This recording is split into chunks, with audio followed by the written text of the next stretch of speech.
Welcome, freaks. Welcome to the first annual ever MaryGirl Moody Presents Scary Story Night. I see that Casey and ZurQ are already with us. So, we already have a couple of viewers. Let's go on ahead and let's get this party started. Thank you all very much to everybody who contributed to Scary Story Night. I would like to begin Scary Story Night with a poem by Casey. I was the first one to hear him knock on the door. Knock, knock, knock.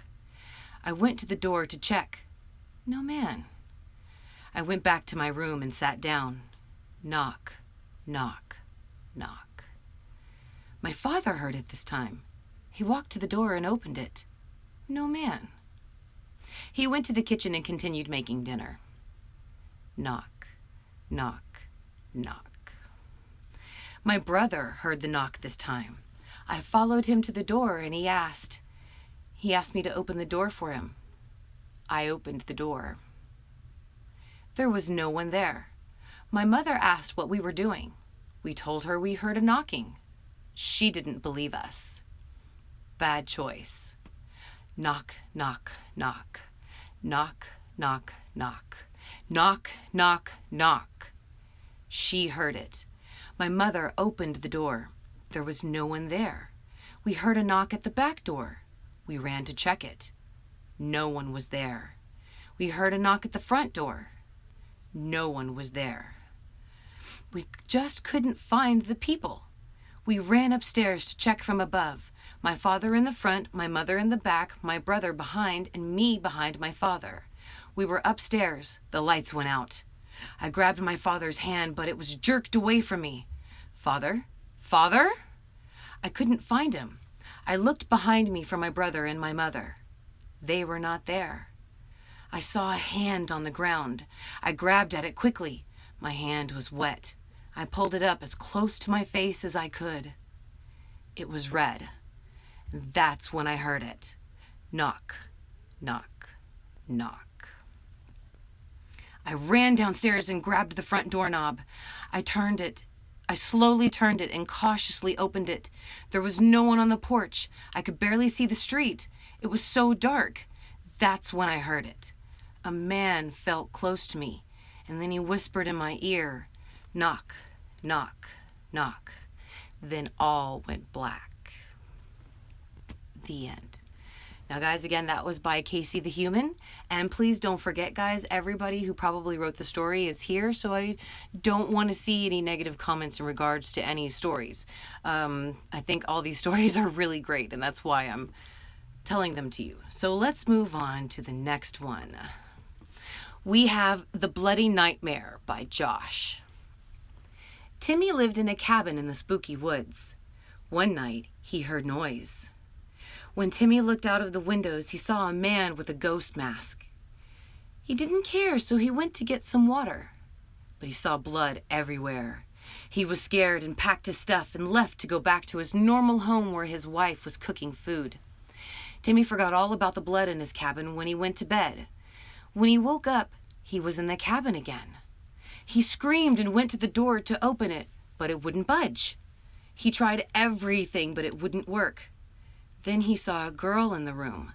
She said, "Look out. Bloody Face is coming for you.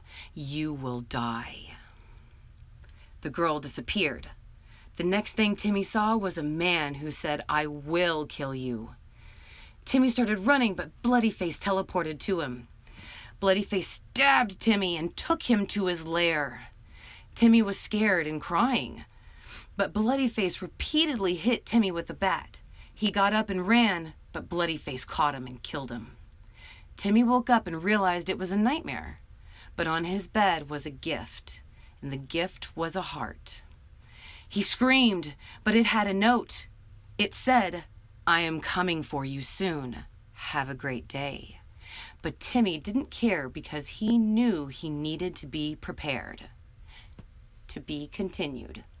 From Josh. I liked that one, Josh. I liked how you incorporated Bloody Face into that. This one is from, no, I hope I'm going to enunciate the name right, from Pyromanrhyse. Pyro says, okay, this is a real story, so don't expect it to be far out. My sister takes dance class, and my mom goes to college, which is awesome. Congratulations to your mom. So one night, when I was home alone, I saw a man in a dark green Ford truck pull into our driveway. And it was one of those trucks that is very menacing. A man who looked about in his late 50s got out of the truck. I was walking to the door to open it, assuming it was one of my dad's friends. But when he got closer to the door, I realized I had never seen this man before. And he definitely didn't look like a friend of my dad's. So I went to the living room where I watched him stand at the front door. He turned around and I ducked so he wouldn't know I was home alone. But he began walking towards the living room. He put his hand up to the window and peeked in. I stared right into his eyes as he looked away from me. And he had the most frightening look in his eyes that I have ever seen. And his eyes were sunken into his head and he looked unhealthy. The next day at school, I told my story, and my neighbors said the same guy pulled up to his house that night when my whole family was home. And the same man pulled up, but he immediately turned around when he saw his parents' cars there, and he has never encountered this man again. That one made me tremble, Josh. That one was pretty cool. Oh, I'm sorry, that wasn't by Josh, that was by Pyro. That one was pretty cool.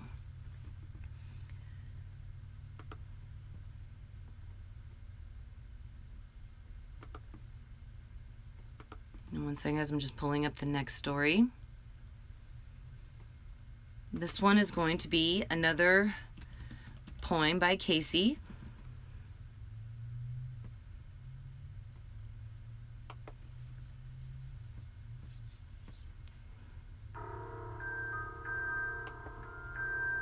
Apologize, I wondered why the music wasn't starting. This is An Unhappy Event, a poem by Casey the Human. There was a boy. His name was Troy. He liked to play with all of his toys. His mom's name was Sally, and she didn't like to dilly-dally. She liked her son. He was lots of fun, until he went crazy and shot her with a gun. He thought the game was really fun.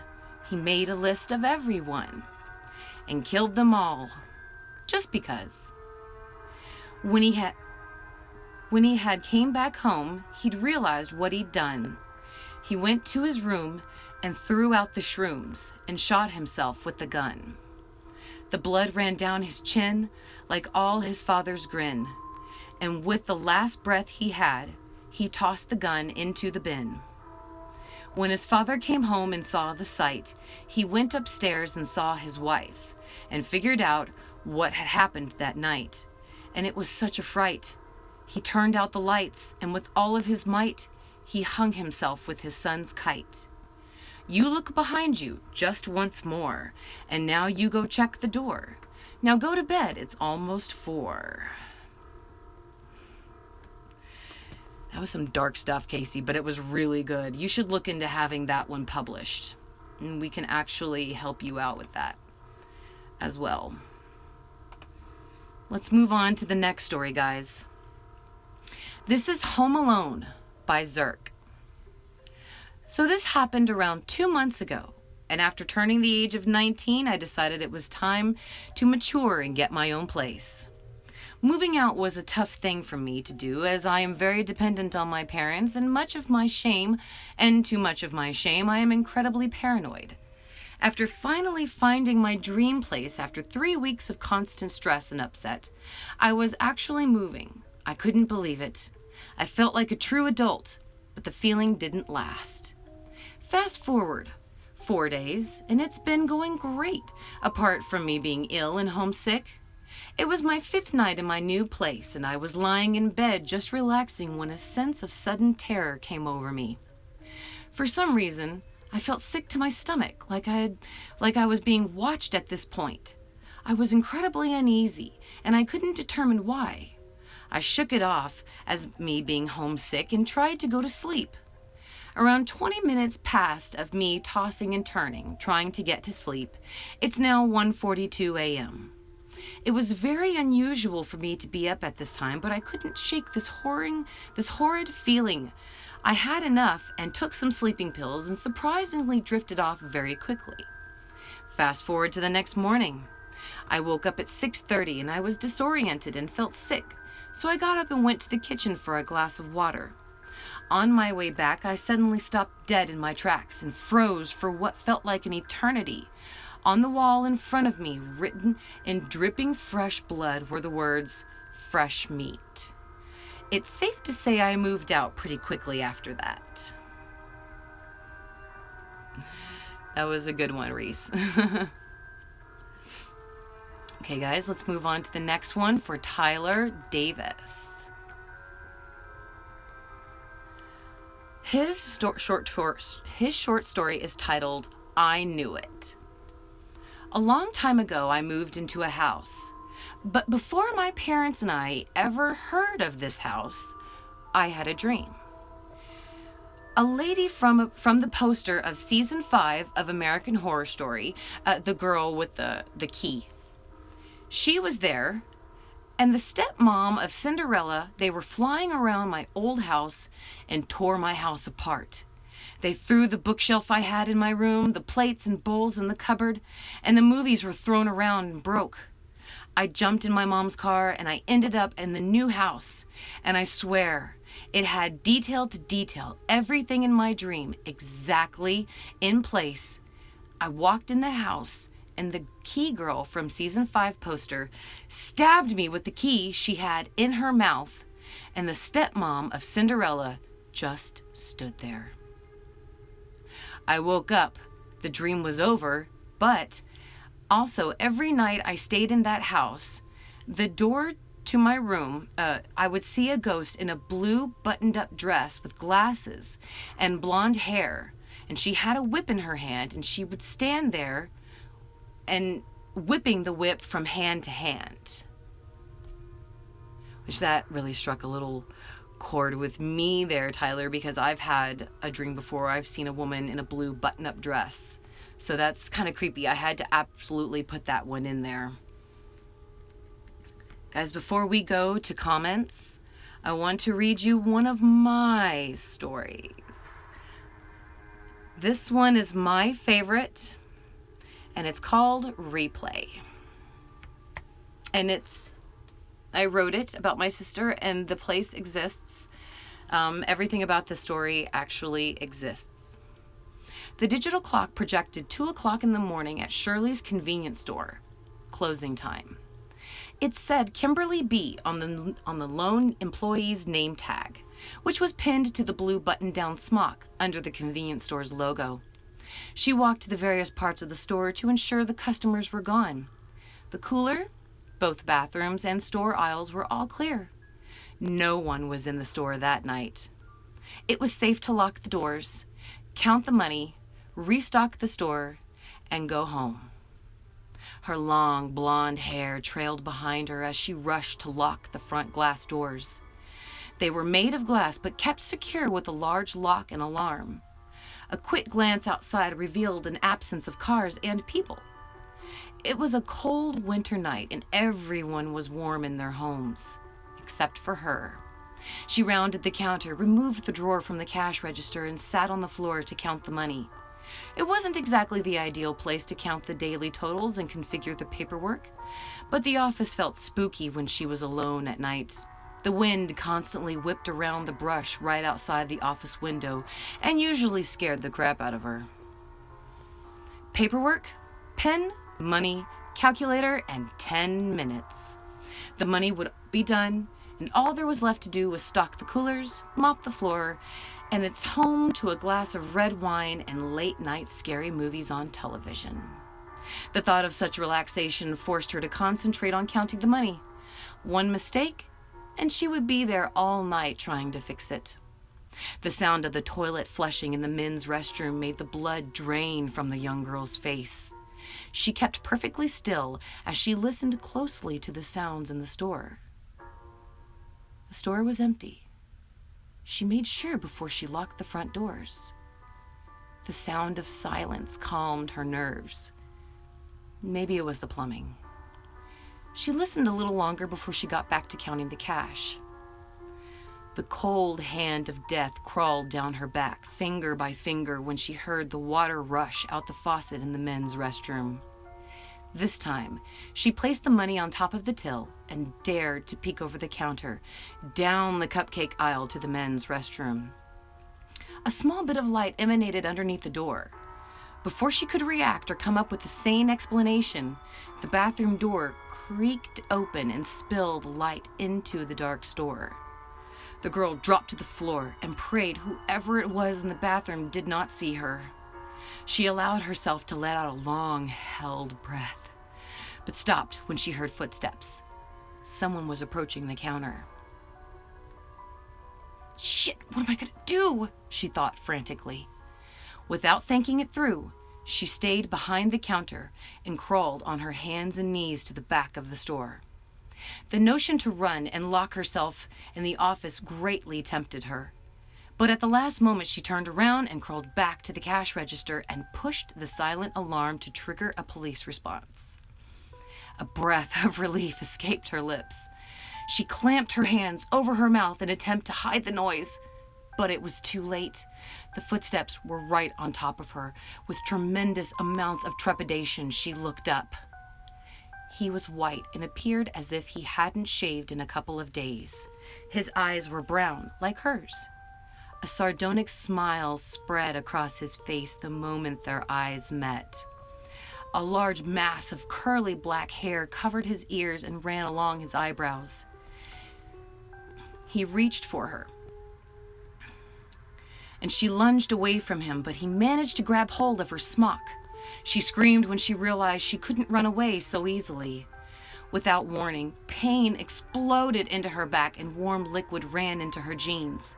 She howled from the pain but did not stop trying to get away from her attacker. It was a small town. The police would be there soon. She had to stay alive until they got there. Inspired with the fact that she might survive, the girl spun around and punched the guy right in his nose. However, he did not bleed. Her punch was merely a swat that gave her a few seconds to escape. The girl went left over the counter before he could retaliate. The unfortunate situation forced the girl to forget something was wrong with her back. As she leaped over the counter, the wound in her back ripped open. She screamed with all of her might and fell face first into the floor. Her face smacked the ground with a sickening thwack and almost forced her to throw up right there. Every part of her face was all right, except for her nose. It was definitely broken. The pain blinded her. Instinctively, her hands reached for her nose.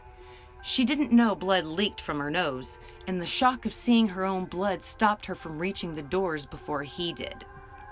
The light coming from the men's room down the aisle to the counter and reflected off the long butcher knife in the attacker's hand. She let loose a gasp of fear and looked into his eyes. The light reflecting from the knife, combined with the pain in her back and face, left her defenseless as he plunged the knife into her stomach. The girl tried to scream, but felt as if the wind was knocked out of her. She managed a small scream when she fell to the floor. She felt her body being pushed onto her back, and she came face to face again with her attacker. He straddled her chest, pinned her arms to the ground with his knees. The expression on his face was malice mixed with excitement. He managed to keep his breathing steady as he held the knife up high in the air above him. She shook her head and pleaded with him to stop. She didn't want to die. But he just smiled at her like a child who promised to eat all of his greens at dinner in exchange for a hearty dessert. Hope was gone. She told herself to keep her eyes closed and not to watch what was going to happen. Stab, stab, stab, stab. When he was done, he put the knife inside his belt and got off of her chest. The sight of her lifeless body gave an gave him an excitement that started at his toes and exploded in every part of his body. Then he fled the store through the front doors, using her keys she left on the counter. A few moments later, the girl opened her eyes, but too afraid to move her head. She didn't see him leave the store when she was unconscious, so she feared he was still inside, with her. The notion of moving her body was out of the question. She had to stay conscious until the police arrived and called for an ambulance.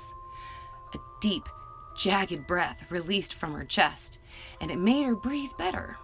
In fact, every second that went by, she felt slightly better. If she stayed still long enough, she could reach the phone and call for help in case the alarm never notified the police. A bright flash of light blinded her as she lied on the ground. She screamed at the thought that this was the moment she would die. But the light wasn't the bright lights of heaven. It was the headlights of a police cruiser. She let out a breath of relief. Everything would be all right. She would make it out of this alive.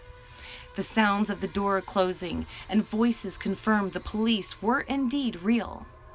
And they were definitely in the parking lot. "See, what'd I tell you?" the female officer said to her partner. "There's no one in the store." No, I'm here," the girl shouted from inside the store. She forced herself to ignore the pain and stand up. Maybe the officers just couldn't see her. The stab wounds were deep and ripped open when she tried to stand. She fell back onto the floor and waited for the pain to subside. The voices of the officers were smothered by the glass, but Kimberly heard talking as they got closer to the front doors. "It happened before you came here," the female police officer said. "Probably 2 years ago. A girl was closing the store by herself one night at 2 o'clock in the morning. Someone hid in the store after she closed up and killed her. Stabbed her 6 times. "Holy shit, in this town?" the male's voice said. "Did you guys catch him?" "No, but the girl hit the store's panic button. By the time we got here, though, she was dead and he was gone. No one saw a thing." "Security cameras didn't catch anything?" "They did, but it's an old system. Everything was black and white and fuzzy. Only thing we could make out of the tapes was the guy was white. Whole thing was recorded on video, and I do mean everything. But nothing to break the case. The employees say the store has been haunted since that night. My niece worked here last year. She told me lots of stories about this place. But it don't matter to me what she said. I know this place is haunted." "Oh yeah? How?" "Every so often the silent alarm is pushed at 2 in the morning after the employees have left for the night. No one's in the store when we get here." So, if there's no one inside, who the hell is pushing that damn button? Owner had the alarm company out here. They said nothing's wrong with it. Someone's pushing that button. The captain had the owner look at the security tapes at the times the button is pushed. There ain't no one there. Now you explain it to me, because the only explanation I can come up with is that this place is haunted with the spirit of the girl killed in there." "No!" the girl inside the store shouted as loud as she could. "I'm in here! Help me! Help me!" "This is pretty creepy, Rogers," he said to his partner as if he heard nothing. "Well, it's the truth, honey. And when you take over the night shift, you gonna believe it too," the female officer said to her partner. He scoffed at her. "Yeah, right. Now let's get the hell on up out of here. This place gives me the creeps." "All right, I guess you're right. There's no one here," he said. "Hey, what was the name of that girl that got killed?" "Kimberly Bowen. She went to school with my niece." The woman's voice faded away. "My name is Kimberly Bowen," the girl inside the store thought. Then the realization punched her in her injured stomach. It can't be true. I'm not dead." She managed to get up and open the front doors to the store. The police officer sat in their cruiser, looking right at her. Her hope flared to life in her heart as she thought they saw her, but it deflated when the man reversed the car and drove away. Then it hit her. What the officer said did happen to her. She was the girl killed 2 years ago when attacked while closing Shirley's. And she was the one pressing the alarm because this wasn't the first time she was forced to replay her death. Kimberly stayed on the floor until it was time to close the store tomorrow night. The end. So let's go to your comments real quick, guys, because we are almost at the end of our broadcast. I want to thank everyone very much who included their stories.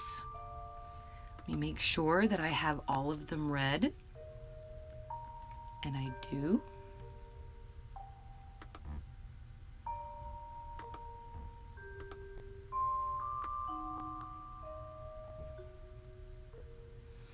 All right. There's no one within 2 miles of my property, says Brad. Oh, that's pretty scary, Brad. Oh, this is so good. Thank you, Dixtress. I appreciate that. The female officer sounds like Denise, says George. Thank you, George. I actually think I did kind of write it from Denise. Damn, Mary, your story is superb. Oh, thank you, George. ZurQ, it's almost 3 a.m. and I am the only one up, LOL. How long did it take you to write this? Ryan Murphy should be listening. Oh, Devin, I wrote that story a long time ago. My sister Kimberly and I used to actually work at a convenience store called Stubby's. I just renamed it to Shirley's because she was our boss. And I used to work the late shift, and it scared the crap out of me being the only one there at 2 o'clock in the morning, nobody in the parking lot, nobody in the store. And I wrote the story for her. And then, ironically, my sister passed away a couple of years later. So I just went back and rewrote the story to honor her. So everybody is saying what time it is. Oh, everybody is rating your story, ZurQ. Mine out of 5. Everybody is giving you some really high marks, and you should write more stories, ZurQ. I see that you are inspired to write more, and you should. This from yesterday, his nose was bleeding. Oh my God, I know, right? Like from the asylum, from the nun. Yes, Devin, that's right. Omar, I'm getting to yours real quick. I completely forgot about Omar's. Guys, hang on 1 second. Where is Omar's story? Guys, please hang on 1 second. Omar is right. I need to read his story. And he sent it to me. And I am so upset. Now I don't know where it is. There we go. Hang on 1 second, my loves. Omar writes beautiful fan fiction for American Horror Story. So I wanted to read some of Omar's fan fiction real quick before we go back to the comments. I do apologize. I did forget one more story to be read. Now, here we go. American Horror Story. This is by Omar King. Guys, please note this is a fan-made story. This story is not based on the upcoming American Horror Story Season 6 theme. This is just fan fiction, okay? Written by Omar King.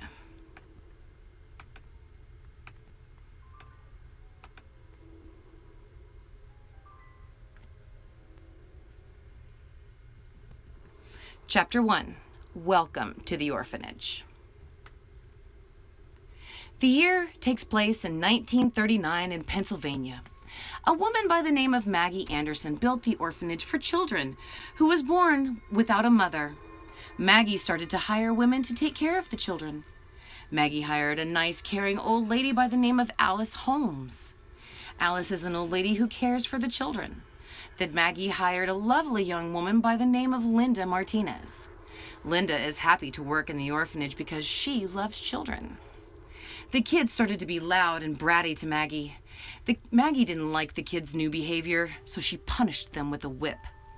The kids were crying because they were beaten by Maggie, and the kids ran to Linda for love and support. The next day, Alice stepped outside from the orphanage to get some fresh air, and Alice saw a little boy crying on the steps.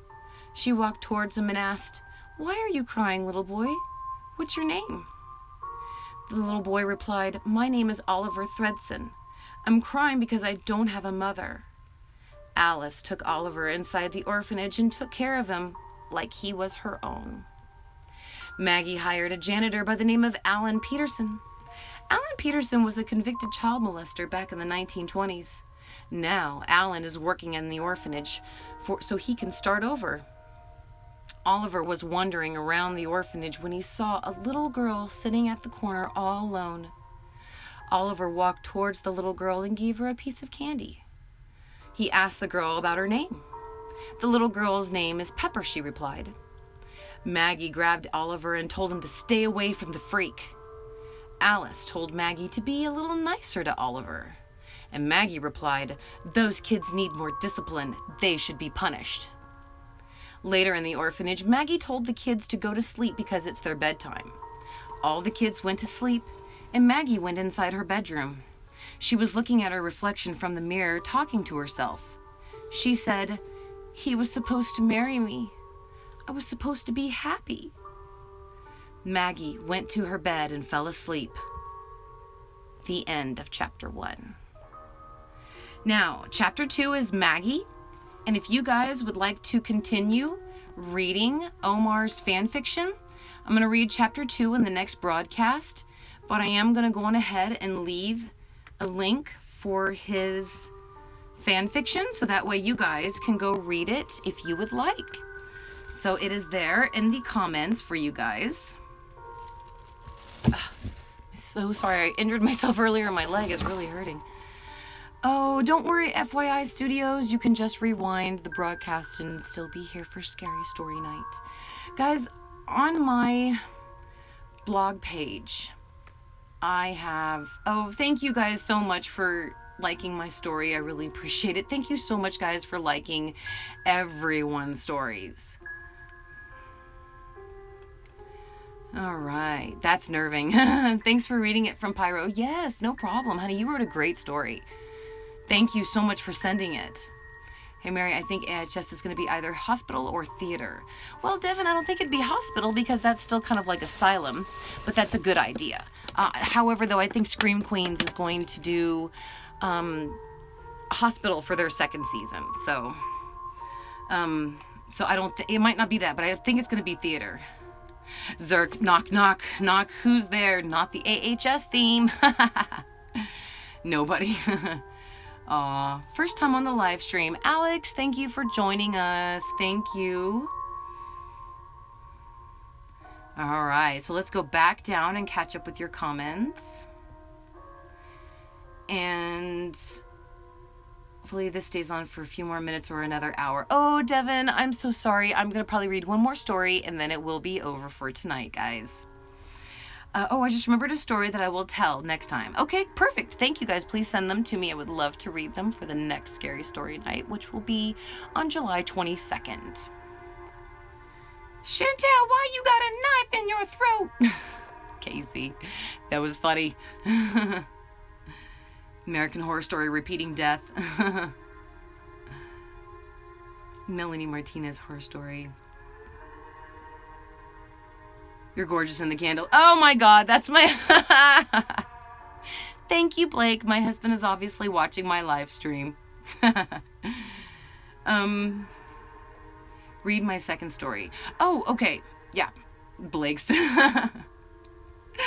My husband is in the comments right now saying sweet things about me. Okay, guys, we're going to read 2 more stories and then we're going to go on ahead and end the broadcast, okay? We have one more story right here, and it is from Josh. Now, I really like Josh's work, and this one really gave me the heebie-jeebies. So I really want to read it to you guys. I just apologize. For some reason, it is not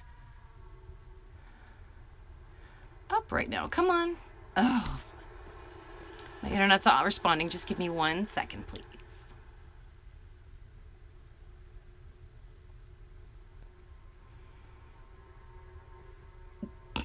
American Horror Story Season 6 Starter Pack, An Empty Field. I do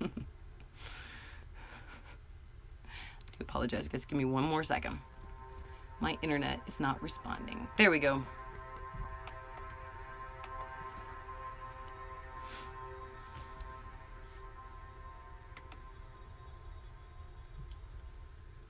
Hello, Mary's husband. You are a legend. Thank you, ZurQ.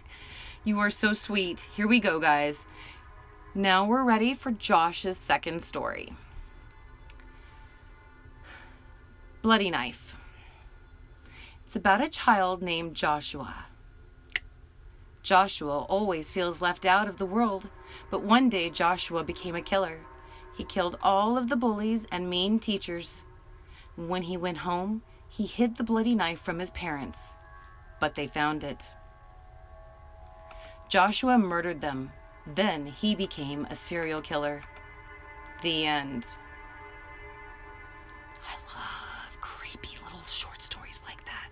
She gave me goosebumps. Josh, you should write short horror. That's good stuff, man. Just don't become a serial killer, okay? You gotta promise me that, okay? Hey. Okay, guys.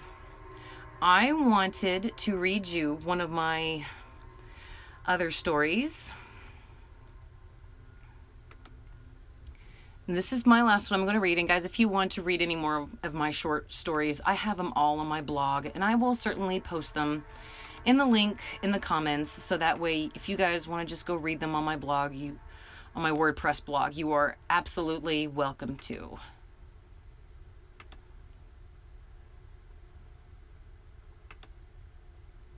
Okay.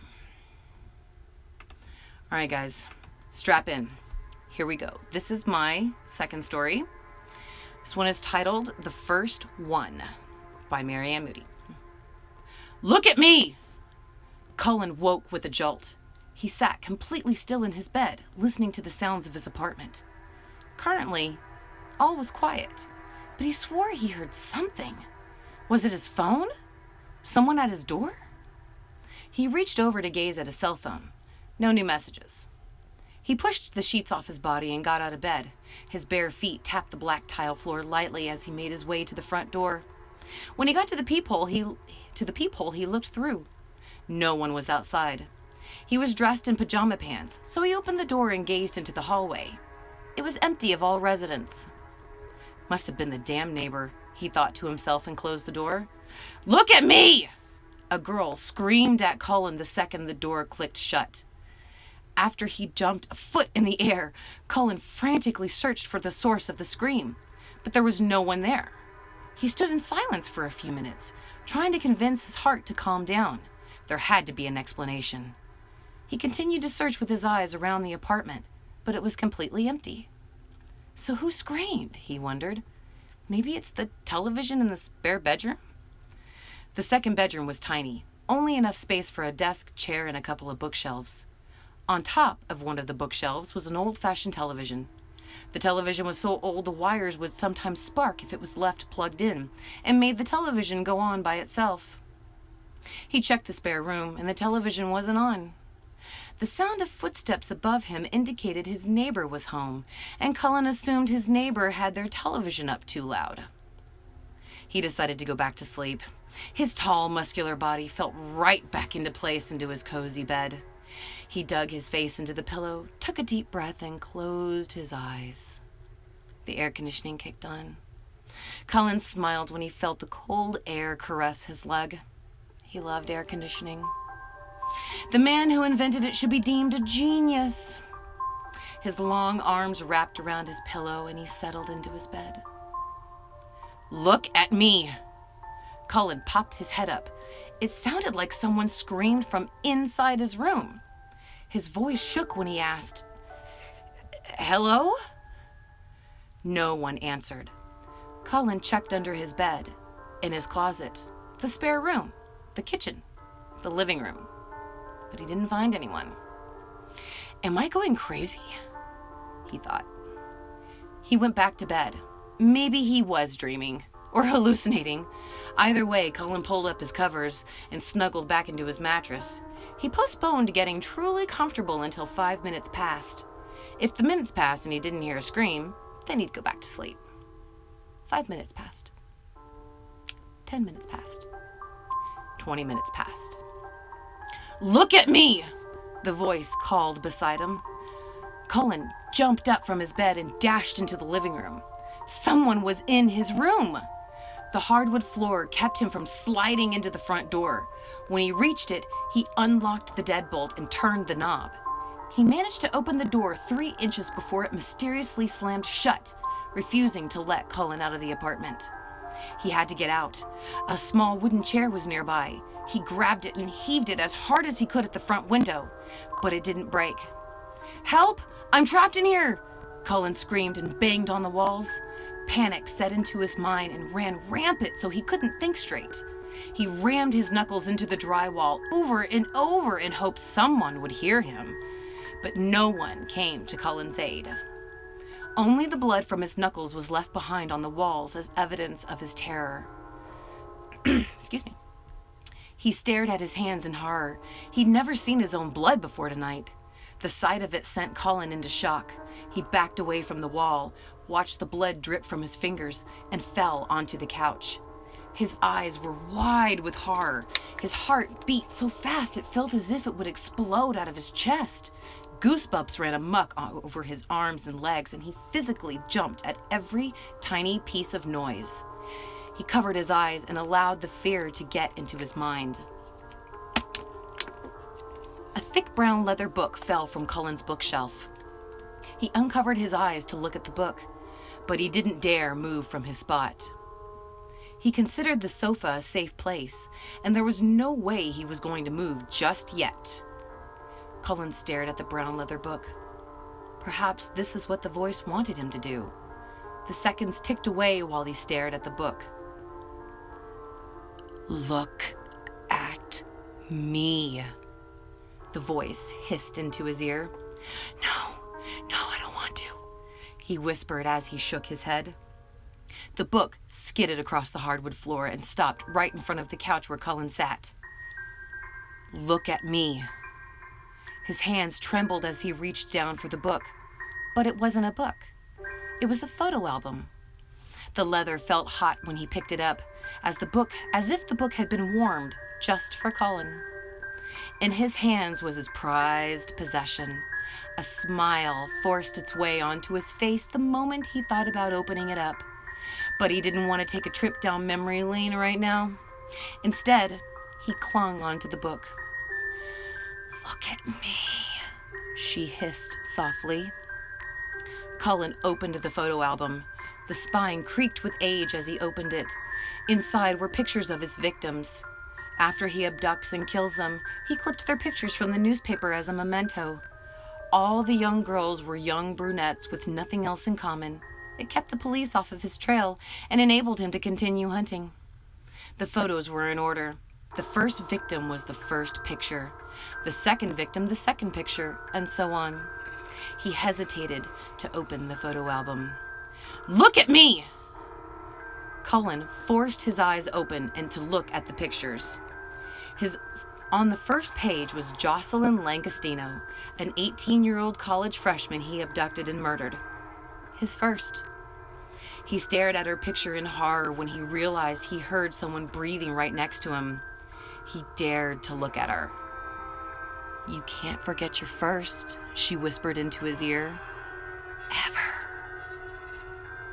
The end. So guys, if you want to take a look at my WordPress blog and read my other scary shorts, I will put them I'll put the link into the comments, and you guys can go read them. I am almost done with my other stories scribbled, but I was going to put that out weeks ago, but unfortunately the whole thing with the American Horror Story theme has gotten crazy, and well, that's gone to hell. I think that could be a season because it's like Carnival or Freak Show. Thank you, Dick Stress. Thank you for loving it. I would be too scared to look up.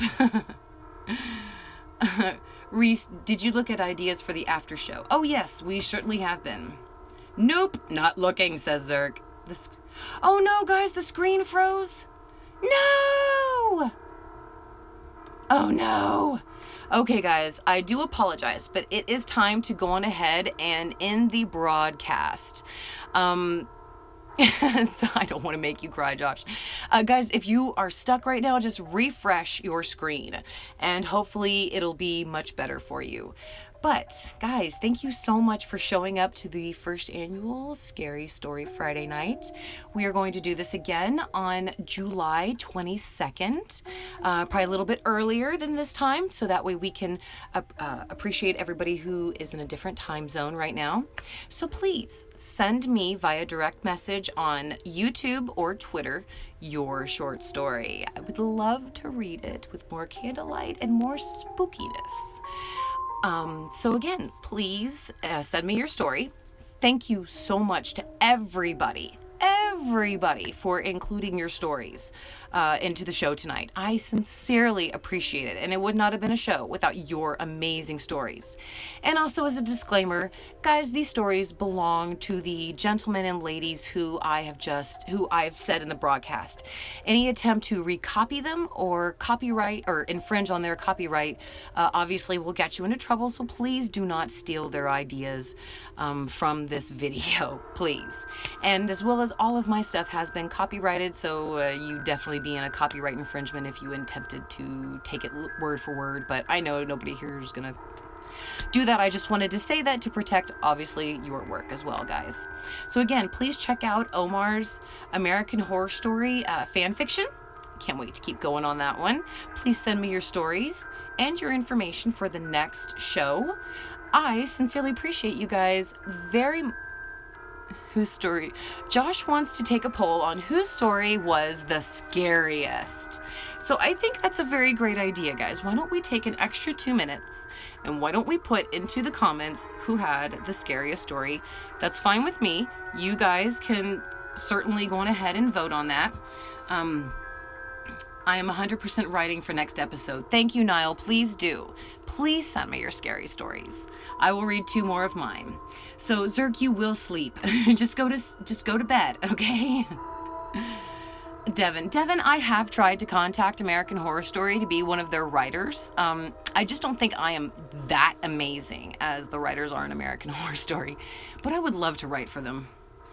So anyway, guys, thank you so much for coming. Thank you for your stories, and I hope you have a very peaceful sleep. Good night, guys.